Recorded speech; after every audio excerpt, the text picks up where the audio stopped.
ስለ ሰሙነ ሕማማት አባታችን አባ ገብረ ኪዳን የሚያስተምሩትን ትምህርት ሰምተን እንመለስ። በዚህ ሳምንት እኛ ልናደርገው የሚገባ ምንድን ነው ሲባል ራሱን ለሰጠን ጌታ ራስን መስጠት ነው።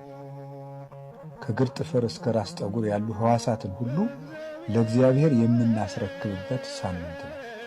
በሕማማት ክርስቲያኖች ምን ያደርጋሉ ሲባል ራሳቸውን ለሰጣቸው ጌታ ራሳቸውን ይሰጣሉ። በዓይናቸው በጎ ነገር ብቻ ከመመልከት ውጭ ለሥጋ የሚሆን ነገርን ባለማየት፣ በጆሮ ለሥጋ የሚሆን ነገር ባለመስማት፣ እግር ወደ ሥጋዊ ነገር ባለመሄድ፣ አንደበት ሥጋዊ ነገር ባለመናገር፣ ለሰውነታችን የሚገባውን ሥጋዊ ጌጥ ከመጠን በላይ መታጠብ፣ ሰውነትን መንከባከብ፣ በምቾት ስፍራ ላይ መኖር፣ ለሰውነት ምግብ አጣፍጦ ማቅረብ፣ ዋዛ ፈዛዛ፣ ጨዋታ፣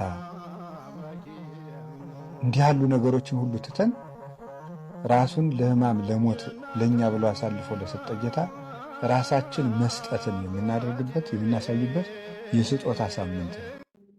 እስቲ ቢያንስ ኦርቶዶክስ ሆኖ ስለ ሰሙነ ሕማማት ለማያውቅ አንድ ሰው ይህን ቪዲዮ ሼር በማድረግ ክርስቲያናዊ ግዴታችንን እንወጣ።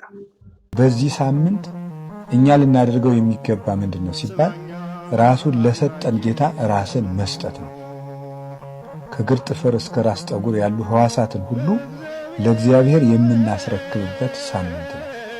በሕማማት ክርስቲያኖች ምን ያደርጋሉ ሲባል ራሳቸውን ለሰጣቸው ጌታ ራሳቸውን ይሰጣሉ።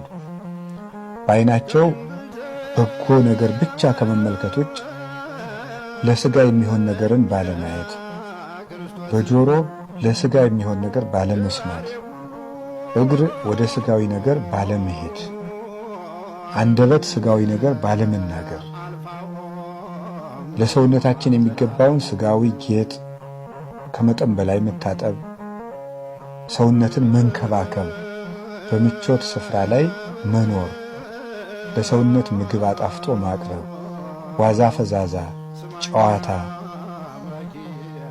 እንዲህ ያሉ ነገሮችን ሁሉ ትተን ራሱን ለሕማም ለሞት ለእኛ ብሎ አሳልፎ ለሰጠ ጌታ ራሳችን መስጠትን የምናደርግበት የምናሳይበት የስጦታ ሳምንት ነው።